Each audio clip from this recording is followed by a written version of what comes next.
¿Saben qué se come el día de hoy? ¿Qué? Tamales. ¿Quién desayunó tamales? A ver, alce la mano. ¿Nadie? No, hombre. ¿Va a haber tamales al final del culto?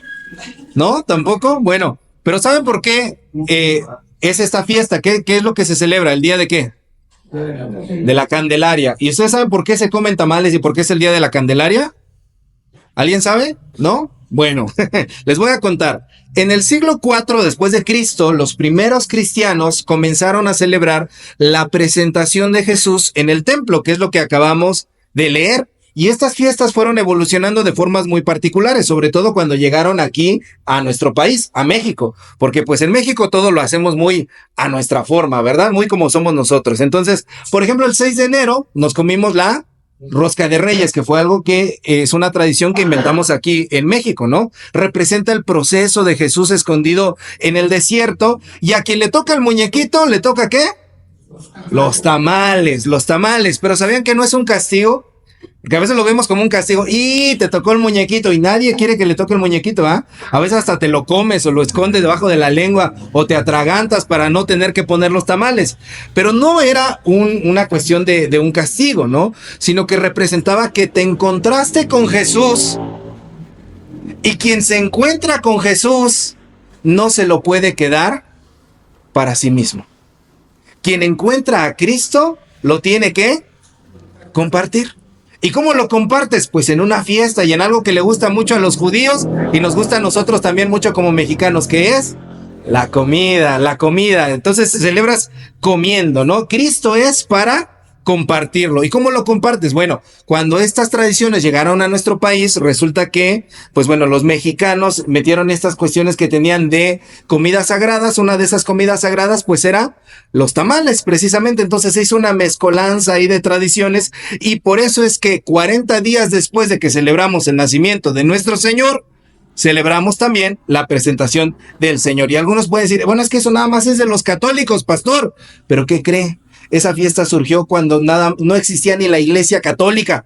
Éramos solamente cristianos. Y ahí fue donde surgió esta tradición. Y se celebra que, como dicen algunos versículos de lo que acabamos de leer, Cristo es la luz de los hombres. Y me sorprendió muchísimo la selección de cantos que el día de hoy tuvimos, porque nada es por casualidad, ¿verdad? El Espíritu Santo pone allí que todas las cosas puedan ir unidas en un mismo sentir. Si notaron, este último canto que estuvimos leyendo, hablaba precisamente eso, de cómo Dios ilumina nuestra oscuridad. Y cuando sentimos la presencia de Dios y cuando Dios está con nosotros, podemos creer en Dios.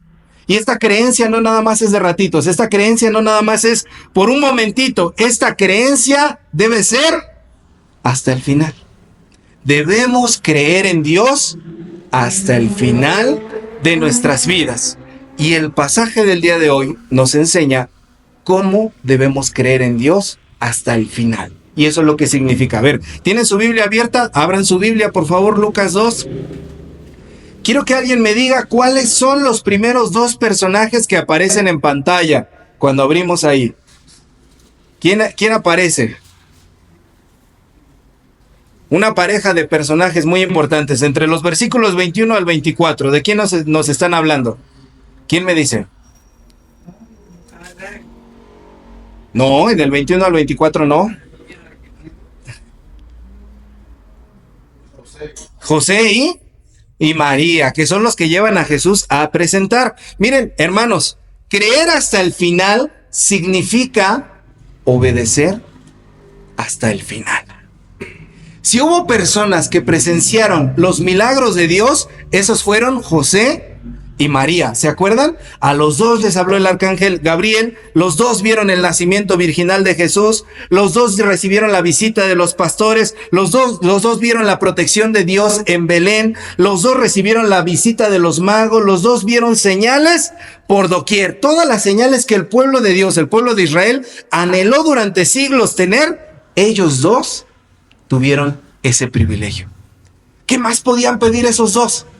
No había nada más que ellos pudieran pedir. Habían llegado hasta la cima. Se podían sentir famosos. Yo no sé si alguna vez ustedes han tenido vecinos que de repente ganan algo de dinero, se jubilaron, les dieron la herencia de algo, entraron a trabajar en el partido o en la presidencia municipal por algo, ¿cómo se sienten los vecinos? De, uy, inflados, ya caminan así como que el suelo no los merece, ¿verdad? Andan por allí totalmente inflados. José y María podían hacer eso, sentirse más que los demás, que las autoridades religiosas de su tiempo y decirles, miren, a los religiosos decirles, ustedes dicen que son los que administran el changarro, pues nuestro hijo es el patrón de lo que ustedes creen. Como dice el dicho popular, ¿verdad? Dice, yo quiero hablar con el dueño del circo, no con los... ese sí se lo saben, ¿verdad? Muy bien. Sin embargo, José y María eran humildes y eran sobre todo obedientes. ¿Saben lo que significa la palabra obediencia? Significa inclinar el oído para escuchar atentamente a alguien y hacer lo que esa persona te está diciendo. Cuando reconoces su voz. José y María eran humildes y obedientes. A pesar de que se podían sentir los muy acá, los muy fifís, ellos escuchaban atentamente a Dios. ¿Y qué les decía Dios? Bueno, había leyes. En Levítico 12, de los versículos 1 al 8, por ejemplo, se les manda por medio de Moisés que cuando una mujer da a luz, debe estar 7 días en purificación, al 8º día se debe circuncidar al niño y luego deben pasar 33 días para que se presente al niño en el templo. Y si eras pudiente, si tenías dinero, si eras fifí, dabas un cordero como ofrenda. Y si eras de Nezahualcóyotl, de Chimalhuacán como yo, que yo estoy peor porque yo soy de Chimal, presentabas 2 palominos o 2 tórtolas. Y eso es lo que viene a presentar José y María. Siguieron la ley hasta el más mínimo detalle. Ellos no pensaron, bueno, a nosotros nos habla directamente Dios. Nosotros qué tenemos que andar obedeciendo las leyes si Dios mismo nos habla. No tenemos que cumplir las tradiciones. Somos más que toda la bola de vecinos que nosotros tenemos. Nosotros tenemos trato directo con Dios. No. Ellos entendían que el creer genuino, que la fe genuina era no saltarse las normas, no tener privilegios, era obedecer. Y para obedecer hay que hacerlo hasta el final. A ellos no les importó la posición tan privilegiada que tenían, ni los detuvo eso. Y a nosotros tampoco nos puede detener nada en el mundo. Hermanos, hay veces que algunos se detienen de obedecer porque dicen, no, pues yo soy el favorito de Dios, yo soy el favorito del pastor. Espero que en esta congregación no pase. De mi iglesia sí, por eso estoy hablando mal, porque hoy no estoy allá. Pero de repente hay algunos que se creen el favorito del pastor y dicen, conmigo no aplica. Pues, ¿qué crees? Que sí aplica. Y hay otros que dicen, a mí se me dificulta obedecer porque pues estoy muy preocupado, pastor, estoy muy afanado, estoy muy estresado. Cuando me dicen eso es como si nos estuvieran diciendo que todos los que venimos al templo no tenemos nada que hacer, ¿verdad? Pero hay algunos que dicen, pues yo no voy porque tengo muchas cosas que hacer. Otros dicen, tengo muchos compromisos sociales, por eso no puedo estar. Otros dicen, yo no puedo esforzarme en estar con Dios porque pues estoy bien cómodo viendo la tele, viendo Netflix, viendo alguna serie, estoy bien conforme ahí donde estoy. A otros les da miedo lo que piensan los amigos, lo que piensa la familia. Son, como dicen ahí, cristianos de la secreta, del servicio secreto, que nadie se entere que soy cristiano. No se pueden enterar que soy cristiano. Otros estamos metidos en a veces relaciones tan tóxicas, espero que aquí no haya, pero de repente hay relaciones tan tóxicas en las que la otra persona te acapara totalmente y controla tus tiempos y te impide ir y te dice, el domingo es para estar conmigo. Y te secuestra totalmente ahí de manera que no puedes hacer tu vida libremente. Otros dicen, yo no necesito de Dios. Yo estoy bien con papá Dios, yo en las mañanas le doy gracias, en la noche me voy a dormir y también le doy gracias y en los alimentos. Y con eso yo tengo todo. De repente me pasan alabanzas en el YouTube, escucho alguna reflexión en el TikTok y con eso estoy servido. No necesito más. Pero eso no es cierto, hermanos. De repente escuchaba a alguien que decía, ¿se puede ser cristiano sin iglesia? Sí, pero es como ser un papá sin familia o un doctor sin hospital. ¿Quieres ser un cristiano así? No se puede, hermanos. Y de repente decimos, no obedezco a Dios por eso. Y hay otros que no quieren saber nada de Dios porque están resentidos con Dios. Porque están peleados con Dios. Porque Dios de repente no les cumplió algo que ellos querían y dijeron en ese momento, yo no quiero saber nada de su iglesia, no quiero saber nada de sus cristianos, no quiero saber nada de esos aleluyos. Hay otros que han permitido de repente pequeños pecaditos, y de repente los pecaditos ya no son pecaditos, ya son tiburones. Y en su vida ya se los comieron y los alejaron de Dios. María y José entendieron que ni lo muy bueno, ni lo muy malo te podía impedir de obedecer a Dios. No importa qué tantas cosas positivas. No importa qué tantas cosas negativas hayas visto en tu vida, cuántas señales, cuántos milagros, cuántas experiencias fuertes hayas atravesado, siempre necesitamos de Dios. ¿Amén? Tenemos que escuchar atentamente a Dios, tenemos que atender a la voz de Dios hasta en lo más minucioso. Creer hasta el final significa obedecer hasta el final. Lo segundo que aprendemos es que creer hasta el final significa tener paciencia hasta el final. Hay un segundo personaje en los versículos 25 al 32. ¿Quién es? ¿Quién es? Moisés, no. Josué, Jonás, no, esos son otros libros, hermano. No, a ver, ¿quién aparece ahí? Simeón. Simeón es el personaje en los versículos 25 al 32. No sabemos cuántos años tenía Simeón. Los expertos en la Biblia dicen que era un anciano porque en el versículo 29 dice, ahora despides a tu siervo en paz. De hecho, algunos cristianos de los primeros siglos, cristianos ortodoxos, tenían una tradición, por ahí una historia que decían que Simeón llegó a vivir 200 años. Entonces que tenía 200 años para cuando esto está sucediendo. No lo sabemos, la Biblia no lo dice, pero era lo que algunos cristianos creían. Y este hombre, además de que era de edad avanzada, era un experto estudioso de la palabra de Dios y en específico del profeta Isaías. Se nos dice en el versículo 25 que él esperaba algo. ¿Qué esperaba Simeón?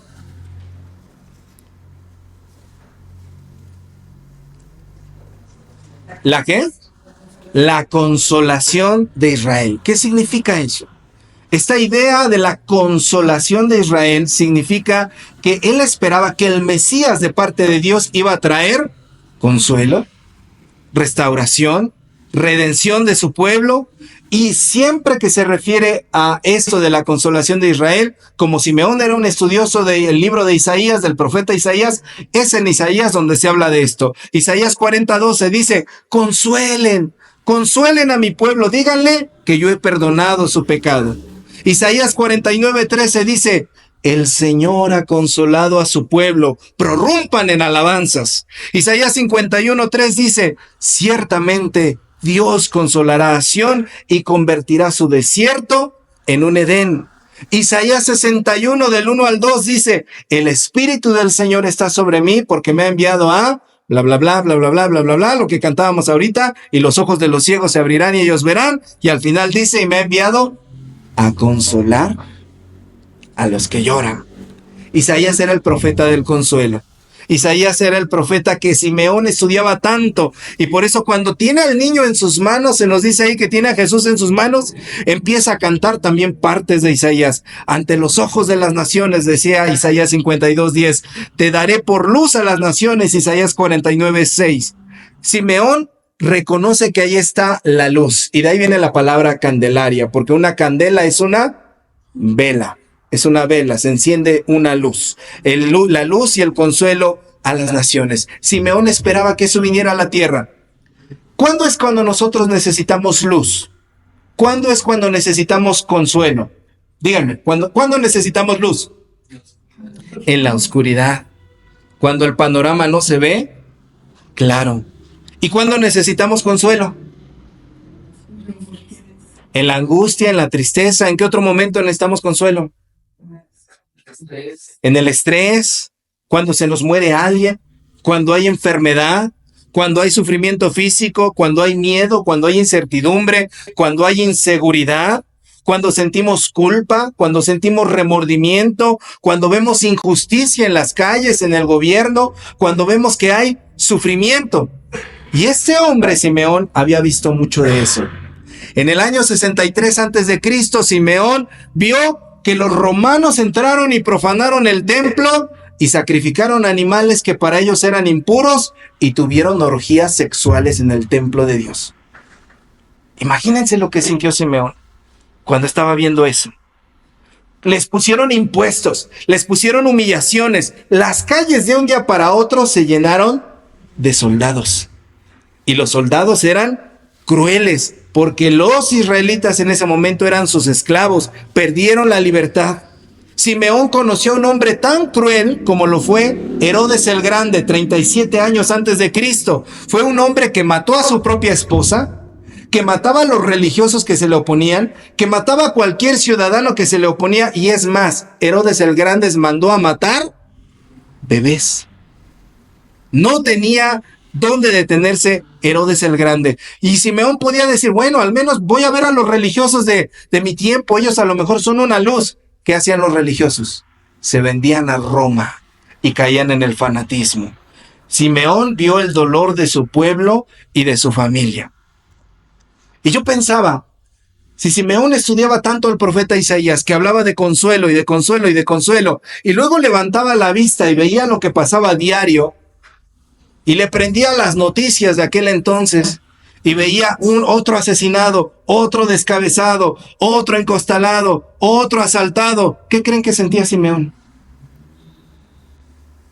Lo más lógico es que hubiera sentido desesperanza como nosotros. Hay personas en la actualidad que dicen, yo por eso no veo noticias, porque puras malas noticias. Sin embargo, Simeón tuvo paciencia. Simeón aprendió a tener paciencia. En lugar de sentirse impaciente, desconsolado, descorazonado, tuvo paciencia. Y esta escena por eso es conmovedora. Porque después de tanto tiempo de esperar, por fin Dios le cumple lo que le había prometido. Y entonces podemos imaginar a Simeón lleno de alegría, gritando y diciendo, Señor, tú lo das como luz a las naciones. Dejas que mis ojos puedan ver esto. Y eso nos enseña algo, mis hermanos. Yo no sé qué es lo que estés esperando tú. Una noticia, que te den trabajo, que tu esposo se convierta, que tu esposa se convierta, que tus hijos, que tus nietos vengan a los pies de Cristo, que te den una buena noticia en algún lado. Yo no sé lo que tú sea que tú estés esperando, pero Dios nos dice el día de hoy, debes tener paciencia hasta el final. Creer hasta el final significa tener paciencia hasta el final y buscar la voluntad de Dios. Porque a veces esperamos cosas que no están dentro de la voluntad de Dios. A veces esperamos, Señor, que mi vecino cambie. Y la voluntad de Dios es que tú cambies. Señor, que mi marido se convierta. Y Dios dice, pero primero tú. Señor, que fulanito deje de ser enojón. Primero que se debe de dejar de enojar, eres tú. ¿Y cómo encuentras esa voluntad de Dios? ¿Cómo encuentras esa voluntad de Dios? Profundizando en las Escrituras. Miren, hermanos, en la época de Simeón, la mayoría de las personas esperaba la venganza de Dios. Que viniera Dios a matar a todos. ¿Pero qué era lo que esperaba Simeón? El consuelo de Dios. ¿Por qué? Porque él sí estudiaba las Escrituras. Él sabía lo que las Escrituras decían. Y a veces, hermanos, para poder esperar en la voluntad de Dios, queremos que a veces Dios cumpla cosas para nuestra vida, pero tenemos que sumergirnos en su palabra para saber qué esperar. Y entonces el Señor te hará que tú puedas tener paciencia hasta el final. Lo tercero que significa creer hasta el final es ser constante hasta el final. Versículos 36 al 38. ¿Qué personaje sale? ¿Qué personaje aparece en los versículos 36 al 38? Ana. Ana era una profetisa, dice ahí, de una edad muy avanzada. ¿Cuántos años tenía Ana? Tampoco sabemos, pero sí lo podemos calcular, más o menos. Ana tenía alrededor de 104 años. Las jovencitas de aquella época se casaban entre los 12 y los 14 años. Vamos a suponer que Ana se casó a los 13 años. Dice que vivió con su marido 7 años. 13 más 7, 20. Y que desde hacía 84 años era viuda. 20 más 84. No trajeron la calculadora el día de hoy. ¿Cuánto? 104. Alrededor de 104 años tenía esta mujer. Y uno dice, 104 años. ¿Quién en la actualidad dura 104 años? Muy pocas personas. Yo conocí a uno en la iglesia anterior en donde estaba. Pero lo sorprendente no es que tuviera 104 años. Lo sorprendente es que nos topamos con esta mujer y no se nos dice que estaba postrada, o que estaba enferma, o que estaba conectada a un respirador. Ni respiradores había, ¿no? Sino que nos encontramos con una mujer que no tiene demencia senil, sino que está en todas sus facultades, y que es una mujer que dice, no se apartaba del templo ni de día ni de noche, y servía allí con ayunos y oraciones. Y uno dice, ¿cómo una mujer de esa edad va a estar ayunando? ¿Qué tipo de ayuno hacía? Bueno, en Levítico 16, del 29 al 31, había un ayuno que todos tenían que hacer una vez al año, en el 7º mes, que es más o menos octubre del mes de nosotros. Era el día de la expiación, del perdón, el día del Yom Kippur, en el que todo el pueblo clamaba para que Dios lo perdonara. Ana hacía ese ayuno. Y hacía otros ayunos, y hacía oraciones, como dice el Salmo 55, 17. Te buscaré en la mañana, en la tarde y en la noche. Oraba por lo menos 3 veces al día. Y cuando los sacerdotes hacían sacrificios, Ana también oraba. Y podemos preguntarnos, ¿que eso no le hacía daño? Bueno, yo creo que la respuesta es algo sencilla. Cuando una persona vive con disciplina y con constancia en algo, controla su organismo. El otro día veía yo en TikTok un video de un arte marcialista que decía que era una persona de la tercera edad, era un viejito que hacía unos saltos de la grulla y se subía en un tambo, y se subía así en un palo de una manera que yo me quedaba, Dios mío, yo hago eso y ahí felpé, ahí quedé para siempre, ¿no? Pero esta persona lo ha logrado porque durante toda su vida ha trabajado su cuerpo, ha sido constante. Y Ana era una de esas mujeres. Ana era constante y era fiel, y lo fue hasta el final. Porque Ana entendía que la verdadera fe mueve a las acciones, pero no nada más acciones de una sola vez, de llamarada de petate. Ana era una mujer de su tiempo que cuando no había profetas hombres, Ana dijo, yo voy a hablar la palabra de Dios. Era una mujer valiente, era una profetisa. Esta mujer nunca se rindió ni con la edad. En nuestras iglesias, muchas de las ocasiones, en la iglesia metodista, la mayoría de las personas que van a la iglesia son personas de la tercera edad, y en específico son mujeres o personas que están atravesando por alguna situación de enfermedad. Y a veces sentimos, hermanas, hermanos, que ya no podemos aportar mucho a la obra de Dios. Pero adivinen qué, eso es mentira. Eso es falso. Ana nos muestra que podemos ser constantes en la oración. Tus oraciones importan. Tus oraciones le importan a Dios. Tus oraciones nos importan a nosotros, porque tus oraciones son un servicio no nada más para ti. Cuando tú oras, es un servicio para toda la iglesia. Yo recuerdo, aquí están mis papás el día de hoy.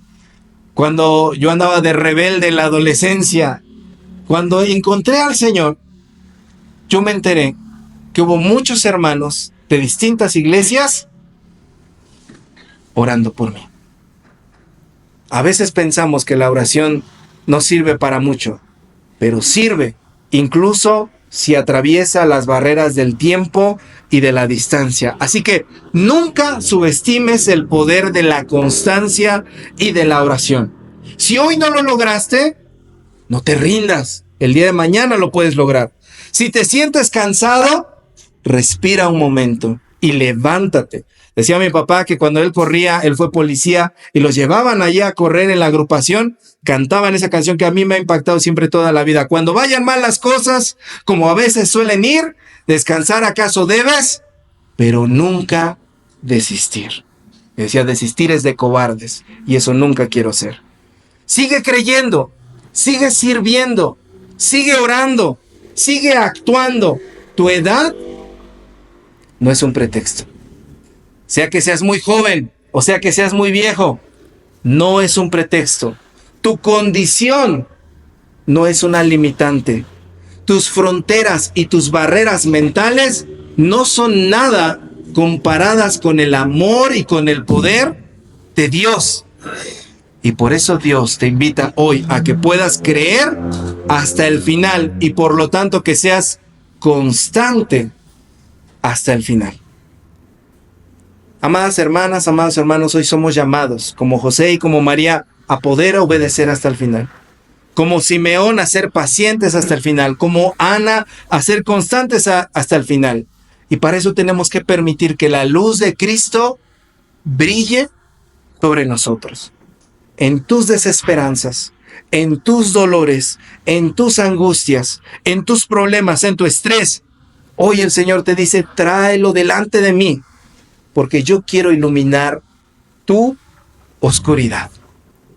Y si has fallado en ser constante, si has fallado en tener paciencia, si has sentido que tienes obstáculos para obedecer, si por alguna razón te ha costado trabajo creer, hoy el Señor te dice, déjame que te alumbre y acércate a mí. Amén. Póngase de pie. Vamos a orar. Y quiero que ponga en su corazón eso que es para usted, eso que es para ti el día de hoy, un problema. Y trayéndolo a tu corazón, se lo entregues a Dios y le digas, Señor, quiero creer. Y como dijo aquel hombre del Evangelio, ayuda a mi incredulidad. Ayúdame a ser más constante, ayúdame a ser más paciente. Ayúdame, Señor, en medio de esta situación. Amado Señor, estamos delante de ti, Padre, y te pedimos, Señor, que tú nos ayudes en medio de la incredulidad. Te pido, Señor, que tú ayudes, Señor, mi debilidad, Padre, para que pueda ser transformada. Te pido, Señor, que tú transformes mi ser. Te pido, Señor, que tú me levantes, que tú me animes, Señor, y deposito delante de ti, Señor, mi carga, mi angustia, la situación que hoy tengo, Señor, mi familia, Señor, los que son míos, los que me preocupan, por los que a diario, Señor, me levanto y lucho, Señor, mi propia vida, Señor, la pongo delante de ti, para que tú, Señor, actúes en mi corazón.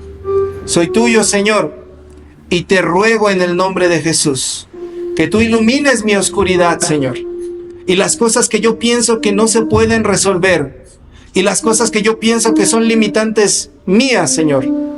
Padre, las dejo delante de tus pies, y te suplico que tú traigas tu luz, y que tú me levantes, y que tú me permitas, Señor, creer, pero no solo creer hoy, Señor, sino creer hasta el final. Hasta el último día, Señor, que tú me permitas aquí en la tierra. Hasta el último respiro, hasta el último aliento, Señor. Permíteme seguir el ejemplo de estos hombres y mujeres que fueron, Señor, de bendición, que nos dejaron su legado, que nos dejaron su historia en la Biblia. Pero también, Señor, permíteme crear mi propia historia y creer, Señor, hasta que tú me lleves contigo. Señor, te agradezco por escucharme, te agradezco por estar conmigo. Gracias, Señor, en el nombre de Jesús. Amén.